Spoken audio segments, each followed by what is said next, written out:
ஐந்து கரத்தனை யானை முகத்தினை இந்தின் இளம்பெறை போலும் எயிற்றனை நந்தி மகந்தனை ஞான கொழுந்தினை புந்தியில் வைத்தடி போற்றுகின்றேனே. நமக்கு ஜோதிட ஞானத்தையும் கிரியா யோகத்தையும் தந்த குருமார்களுக்கு நன்றி. ஜோதிட சொந்தங்களுக்கு வணக்கம்.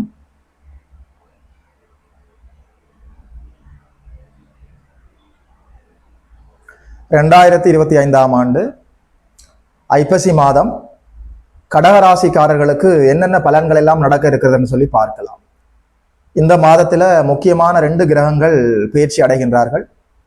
ஜோதிடத்தினுடைய பிதாமகனாகிய ஆத்மகாரகனாகிய சூரிய பகவான் இந்த பூமிக்கு ஒளி தரக்கூடியவர். சற்று பலவீனம் அடைந்து நீச்சம் அடைகிறார். அது சற்று பலவீனம்தான். மாதத்தினுடைய ஆரம்பத்திலேயே குருநாதர் குரு பகவான் நல்லபடியா ராசியிலேயே வந்து அமர்ந்து உச்சம் அடைகிறார். ராசி புனிதம் அடைகிறது. 1, 5, 7, 9ஆம் இடங்கள் குருவின் இருப்பாலும் குருவின் பார்வையாலும் நல்லபடியாக வலுத்திருக்கிறது. 2025ஆம் ஆண்டு ஐப்பசி மாதம் கடகராசிக்காரர்களுக்கு என்னென்ன பலன்கள் எல்லாம் நடக்க இருக்குதுன்னு சொல்லி பார்க்கலாம். கடகம் என்று சொல்கிற போது புனர்பூசம் 4ஆம் பாதம், பூசம், ஆயில்யம் நட்சத்திரங்கள் அங்கே உள்ளடங்கி இருக்கிறது. இந்த நட்சத்திரக்காரர்களுக்கு இந்த 2025ஆம் ஆண்டு ஐப்பசி மாதம் என்னென்ன பலன்கள்னு சொல்லி பார்க்கலாம். அஷ்டமச்சனியின் கர்ண கொடூரமான தாக்குதல் எல்லாமே அப்படியே முழுவதுமாக நீங்கிவிட்டது. மாதத்தினுடைய ஆரம்பத்திலேயே அதிசாரமாக குருநாதர் நல்லபடியாக ராசியிலே வந்து அமர்ந்து உச்சமடைய இருக்கிறார். உங்களோட புத்தியில தெளிவு பிறக்கும். மனதில் இருந்த குழப்பங்கள் எல்லாமே அப்படியே விலகுகிறது. தெளிவாக, துல்லியமாக, சரியாக முடிவெடுத்து வாழக்கூடிய ஆற்றல் பிறக்கும். கடவுளின் கருணையும் இந்த பிரபஞ்ச பேராற்றலும் இரண்டும் ஒன்று சேர்ந்து கொண்டு உங்களுக்காக செயல்பட போகிறது. குழந்தைகள் பற்றிய கவலைகள் நீங்கும். நல்ல அதிர்ஷ்ட வாய்ப்புகள் தேடி வரும். புத்தி கூர்மை அதிகரிக்கும். நல்ல பெரிய மனிதர்களுடைய தொடர்பு கிடைத்து, சமூகத்திலே இருக்கக்கூடிய பெரிய மனிதர்களுடைய தொடர்பு கிடைத்து, அதனால ஆதாயங்களும் வெற்றிகளும் கிடைப்பதற்கான எல்லா வாய்ப்புகளும் இருக்கிறது. திருமண வாய்ப்புகள் கைகூடி வரும். பாக்கியம் செயல்பட போகிறது. பூர்வ புண்ணியம் செயல்பட போகிறது. 2025ஆம் ஆண்டு ஐப்பசி மாதம் கடகராசிக்காரர்களுக்கு உண்மையில கொண்டாட்டம் தான். சரியாக நீங்கள் அதை புரிந்து கொள்ளலாம். இதுவரைக்கும் அஷ்டமச்சனியால் ஏற்பட்ட தொந்தரவுகளை, தொல்லைகளை நினைத்து நீங்கள் கவலைப்பட்டு கொண்டிருப்பதற்கு எதுவும் இல்லை. காட்சிகள் மாறப்போகிறது. எல்லா நல்ல விடயங்களும் உங்களுடைய முயற்சி இல்லாமலேயே தானாக நடக்க இருக்கிறது. உங்களுடைய பிறந்த ஜாதகத்தில் நல்ல யோக தசாபுத்திகள் மட்டும் சற்று ஒத்துழைத்தால் போதும். கடகராசிக்காரர்களுக்கு இந்த ஐப்பசி மாதம் எல்லா நன்மைகளும் நடக்க காத்திருக்கிறது. ராசியிலேயே குருநாதர் அமர்ந்திருக்கிற போது அதிர்ஷ்ட வாய்ப்புகள் இயல்பாக தேடி வரும். 1, 5, 9ஆம் இடங்கள் இயல்பாக வலுவடைந்திருக்கிற போது, திரிகோணங்களும் நல்லபடியாக இயல்பாக வலுவடைந்திருக்கிற போது, ராசியிலேயே உச்ச குரு அமர்ந்திருக்கிற போது, கடவுளுடைய நேரடி கட்டுப்பாட்டுக்குள், இந்த பிரபஞ்ச பேராற்றலுக்குள் நீங்கள் இருக்கிறீர்கள். யாரும் வரிந்து கட்டிக்கொண்டு உங்களுக்கு எந்த கெடுதலும் செய்ய முடியாது. 3வது மனிதர்களால, 3வது நபர்களால, அந்நியர்களால உங்களுக்கு ஏற்பட்ட எல்லா தீங்குகளும் அப்படியே விலகுகிறது. எதிரிகளின் கொட்டம் அடங்கும். உங்களை யாரெல்லாம் எதிரிகளாக நினைத்து கொண்டிருந்தார்களோ நிச்சயமாக அவர்கள் இயல்பாகவே விலகிவிட்டு போய்விடுவார்கள். கூட பிறந்தவர்கள் உங்களை புறக்கணித்திருந்தால் இப்போது உங்களிடம் வந்து நட்பு பாராட்டுவார்கள். நண்பர்களுக்கும் உங்களுக்கும் இடையில ஏதாவது கருத்து வேற்றுமைகள் நிகழ்ந்திருந்தால் நண்பர்கள் தாங்கள் செய்த தவறுகளை உணர்ந்து கொண்டு உங்களிடம் மன்னிப்பு கேட்பதற்கான எல்லா வாய்ப்புகளும் இருக்கிறது. உங்களை புரிந்து கொள்ள போகிறார்கள் உங்களை சுற்றி இருக்கிற உறவுகள்.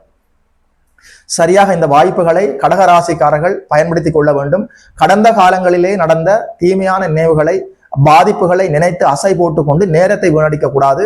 அதாவது பாலத்துக்கு அடியிலே ஓடிக்கொண்டிருக்கக்கூடிய நீரை போன்றதுதானே இந்த வாழ்க்கை. துன்பம் இங்கே நிரந்தரம் இல்லை. அஷ்டமச்சனி முழுவதுமாக விலகிவிட்டது. நல்ல காலம் ஆரம்பித்து விட்டது. அது மட்டுமில்லை, மாபெரும் சுபர் குருநாதர் ராசியிலே வந்து உச்சமடைகிறார். ராசி புனிதமடைந்து விட்டது. கடவுளின் கருணை உங்கள் வாழ்க்கைக்குள் பாய்ந்து கொள்ள போகிறது. ஐப்பசி மாதம் உங்கள் மாதமாக இருக்கிறது. உற்சாகமாக எழுந்து செயல்படலாம். உங்களுக்கு என்ன தசாபுத்தி நடந்தாலும் சரி, ஒரு 35% நன்மைகள் உறுதியாக இருக்கிறது. தசாபுத்திகள் சப்போர்ட் பண்ணா 90% நன்மைகள் உங்களுக்காக காத்திருக்கிறது. இதை சரியாக நீங்கள் புரிந்து கொள்ளலாம். என்ன இருந்தாலும் திருமணம் ஆகாதவர்களுக்கு நல்ல திருமண வாய்ப்புகள் கைகூடி வருவதற்கான அற்புதமான மாதம். 7ஆம் இடம் நேரடியாக 180 டிகிரியில சமசப்தம பார்வையாக உச்சகுருவின் பார்வைக்குள் இருக்கிறது. காதலன் காதலி, கணவன் மனைவி, நண்பர்கள், வெளிவட்டார பழக்க வழக்கங்கள், புதிதாக அறிமுகமாகக்கூடிய மனிதர்கள், தொழில் கூட்டாளிகள், இந்த அமைப்புகளுக்குள்ள இருந்த எல்லா அசௌகரியங்களும் அப்படியே விலகுகிறது. காதலன் காதலிக்கு இடையில நல்ல பரஸ்பரம் புரிதல் ஏற்படும். உங்கள் காதலை வீட்டிலே தெரியப்படுத்தி பெரியவர்கள் பெற்றோர்களின் சம்மதத்தை வாங்கி நல்லபடியாக திருமணம் செய்வதற்கான வாய்ப்புகள் வரும். நல்ல வரன் அறிமுகமாகி மனதுக்கு பிடித்தவர்களை திருமணம் செய்து இல்லற வாழ்க்கைக்கு நுழைவதற்கான அற்புதமான பொற்காலம். சரியாக பயன்படுத்திக் கொள்ளலாம்.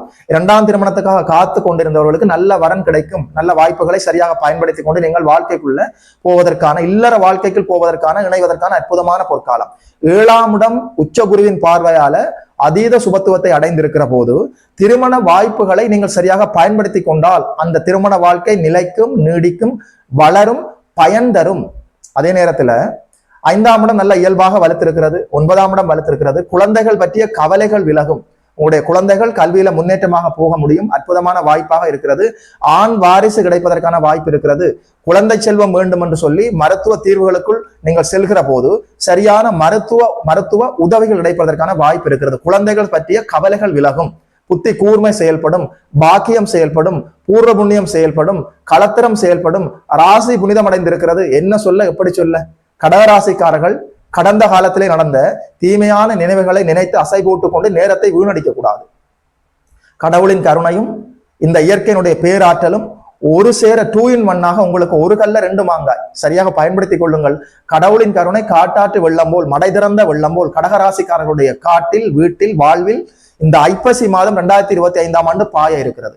சரியாக பயன்படுத்திக் கொண்டு நீங்கள் வாழ்வில் வளர வேண்டும். எல்லா நிலைகளிலும் உங்களுக்கு ஏற்பட்ட, அதாவது அஷ்டமச்சனியில உங்கள் பெயருக்கு ஏற்பட்ட களங்கம் எல்லாமே அப்படியே விலகுகிறது. அஷ்டமச்சனி காலங்கள்ல எந்த நிலையிலும் நீங்கள் முடிவெடுக்க முடியாமல் குழம்பிக் கொண்டிருந்தீர்கள். இப்போது நீங்கள் புத்தி கூர்மையோடு, சமநிலையோடு, தெளிவாக எல்லா நல்ல முடிவுகளையும் எடுத்து வாழ்வில் வெற்றி பெற முடியும். கடவுளின் கருணை செயல்பட்டு கொண்டிருக்கிறது. சரியாக பயன்படுத்திக் கொள்ளுங்கள் இந்த வாய்ப்புகளை. மாதத்தினுடைய பிற்பகுதியில உங்களுடைய யோகாதிபதி செவ்வாய் பகவான் உச்சகுருவின் பார்வைக்குள்ள மங்கள யோகத்தில் இருக்கிறார். உண்மையில சொல்றேன், 2025ஆம் ஆண்டு ஐப்பசி மாதம் கடகராசிக்காரர்கள் திட்டமிட்டு செயல்பட்டால், சமநிலையாக செயல்பட்டால், புத்தி கூர்மையோடு செயல்பட்டால் இந்த ஐப்பசி மாதம் உங்களுடைய மாதம். மாணவர்கள் கல்வியில் முன்னேற்றமாக போகலாம். பெண்கள் நிம்மதியாக வாழ முடியும். வயதான பெரியவர்களுக்கு உடல் ஆரோக்கியம் மேம்படும். அதாவது எல்லா விஷயமும் நல்லபடியாக வளர்வதற்கான அற்புதமான பொற்காலம். அதாவது தனகாரகரே, குருநாதரே ராசியில் வந்து ராசி புனிதம் அடைகிற போது பைனான்சியலா எந்த ட்ரபிள்ஸும் இருக்காது. புத்தி தெளிவாக செயல்படும். எல்லோருடைய ஒத்துழைப்பும் கிடைக்கும். கடவுளே உங்களுக்கு துணையாக நிற்பார். கவலை வேண்டாம். அதாவது கடகராசி என்று சொல்கிற போது புனர்பூச நட்சத்திரம், பூசம், ஆயில்ய நட்சத்திரங்கள் அங்கே உள்ளடங்கி இருக்கிறது. புனர்பூச நட்சத்திரத்தில் நீங்கள் பிறந்திருந்தால் குரு திசையில் பிறந்திருப்பீர்கள். ஆயில்ய நட்சத்திரத்தில் நீங்கள் பிறந்திருந்தால் புதன் திசையில் பிறந்திருப்பீர்கள். அங்கே பூச நட்சத்திரத்திலே நீங்கள் பிறந்திருந்தால் சனி திசையில் பிறந்திருப்பீர்கள். அதாவது இப்போது உங்களுக்கு என்ன தசாபுத்தி நடக்கிறது, தசாநாதன், அதாவது உங்களுக்கு இப்போது என்ன தசாபுத்தி நடக்கிறதோ தசாபுத்திகள் தான் சம்பவங்களை தீர்மானிக்கும். உங்களுடைய பிறந்த ஜாதகத்துல சந்திரன் எப்படி இருக்கிறார், ராசிநாதன் சந்திர பகவான் எப்படி இருக்கிறார், வளர்பிறையா, அவர் தேய்பிறையாக இருக்கிறாரா, அமாவாசையை நெருங்குகிறாரா, ஒளி நிறைஞ்ச சந்திரனாக இருக்கிறாரா, பௌர்ணமி சந்திரனாக இருக்கிறாரா, இந்த அடிப்படையில தான் நீங்கள் ஜோதிடத்தை புரிந்து கொள்ள வேண்டும். அதாவது ராசிநாதன் எப்படி இருக்கிறார், உங்களுடைய யாதகம் யோக யாதகமா இல்லையா, லக்னம் லக்னாதிபதி எப்படி இருக்கிறது, இப்போது என்ன தசாபுத்தி நடந்து கொண்டிருக்கிறது என்பதையெல்லாம் இணைத்து கோச்சாரத்தோடு பலனை எடுத்து பழக வேண்டும்.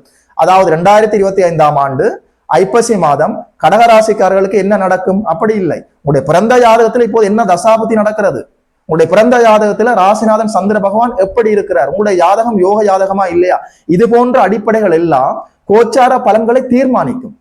உங்களுடைய பிறந்த ஜாதகத்தையும் தசாபுத்திகளையும் கோச்சாரத்தோடு இணைத்து பலன்களை பெற்றுக்கொள்ள வேண்டும். 2025ஆம் ஆண்டு ஐப்பசி மாசத்துல ராசியிலேயே குருநாதர் வந்து அமர்ந்து உச்சமடைந்து 1, 5, 9ஆம் இடங்கள் 7ஆம் இடங்கள் எல்லாமே வலுவடைந்து இருக்கிற போது எதற்கும் கவலைப்படாமல் நல்ல முயற்சிகளை எடுத்து நல்லபடியாக நீங்கள் வெற்றி வாகை சூட முடியும். 2025ஆம் ஆண்டு ஐப்பசி மாதம் கடகராசிக்காரர்களுக்கு இந்த பலன்களை எல்லாம் சொன்னதுல ஒரு ஜோதிடனாக எனக்குமே மட்டற்ற மகிழ்ச்சி. யோகி மதன் அஸ்ட்ரோஸ் என்ற யூடியூப் சேனலை சப்ஸ்கிரைப் செய்திருக்கின்ற அனைத்து தோழர்களுக்கும் தோழிகளுக்கும் என் மனப்பூர்வமான நன்றிகள். பார்த்தவர்கள் உங்களுடைய நண்பர்களோடும் உறவினர்களோடும் பகிர்ந்து கொள்ளுங்கள். இதுபோல இன்னொரு அற்புதமான வீடியோவில் சந்திக்கிறோம். நமஸ்காரம்.